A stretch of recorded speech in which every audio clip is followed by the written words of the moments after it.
By the end of 1943, early 44, it was realized that the SU-85 just wasn't quite cutting it in the tank destroyer role anymore. Quite simply, the German vehicles were too heavily armored. As a result, it was decided to have a look at a 100mm armed vehicle, which turned out to be the SU-100. Very simple naming convention, really. The prototype of this vehicle came out in February 44. By the testing in April of 44, it was decided, yes, we like this gun, we like the vehicle, let's build it.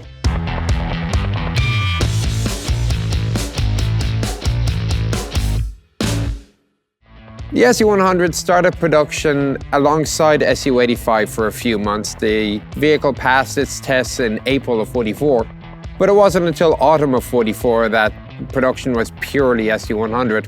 The vehicle itself, very obviously based off of the T-34 chassis. We've seen the T-34 before, so we're not going to go spend quite so much time on the fine details. And outside of that, though, we'll have a look at the outside, have a look at the inside, see what makes it tick. So starting at the front of the vehicle, very obviously, no turret, it's a tank destroyer. In order to get the larger gun onto the vehicle chassis, you just put it directly on the hull. You don't have to worry about turret rings or anything like that. So from the 85 on the T-34-85, you now have the 100mm rifle on the same chassis. The front plate is much thicker than the T-34. It's 75mm versus 45. However, it is a little bit less slope, 50 degrees. Not that much less. It does allow, however, a lot more room inside the vehicle. This is a late production vehicle. The front slope is welded directly to the lower hull. No longer do you have that little third piece that joins the two. Now, how late? Well, using these special techniques that Yuri Pashalok has taught me, look at the serial number. So down here, the first number is a 7. You'd think it's 1947. No, apparently this factory decided, and it was for lost, I'm told, this factory decided that 7 actually means 5. So this is a 1945 vehicle, November, number 97. So after the war was ended, still in production.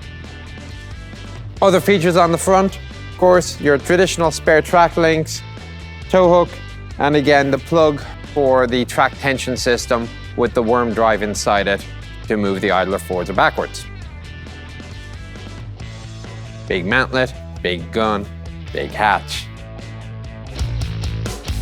As we move around to the side of the vehicle, the running gear is pure T-34. We've seen it before, down to the spacing of the road wheels is identical. But for a quick recap, if you missed it, no sprocket wheel, the drive wheel meshes with the center guides. The center guides are on every other track link. The tracks are held together with pins that have no retaining system. They simply get whacked back into place by a wedge on the inside of the hull. The road wheels in this case are solid, 90-litre fuel tanks, 2 on each side. And as you move forward to the casemate, you see a firing port for small arms, and just forward of the TC's housing is the radio mount for the antenna. It is the 9RS or 9RM radio. As you come around to the back, T-34 again, down to the 45mm of sloped armor. The external fuel tanks on the back are a post-war modification. This vehicle used to be in Bulgarian service and it was added probably in the 1950s. Other than that, no changes. You still have the large round hinged access port for the transmission and steering systems.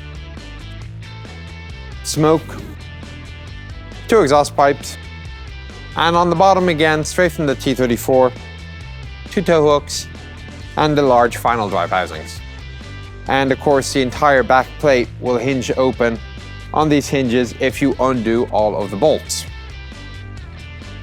And of course, you still have a small little light in the top center.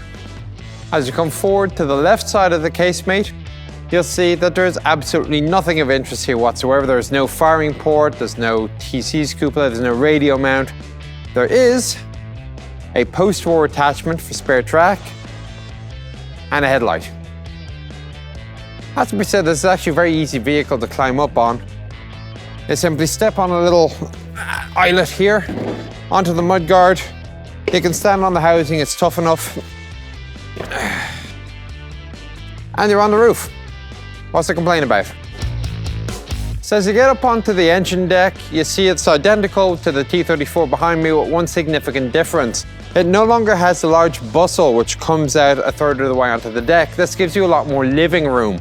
And I figure you can probably fit about 3 people here sleeping overnight and another one on the front where the hatch is now open. Where the 5th guy goes, I'm not entirely sure. If you look at the back of the casemate, 45mm of armor again. There is another firing port towards the direct rear next to the vision slot, and you will also see 2 armored housing for ventilator fans. The loader's hatch, large single piece, swings up and forward, and it does have a torsion bar to help you lift it up.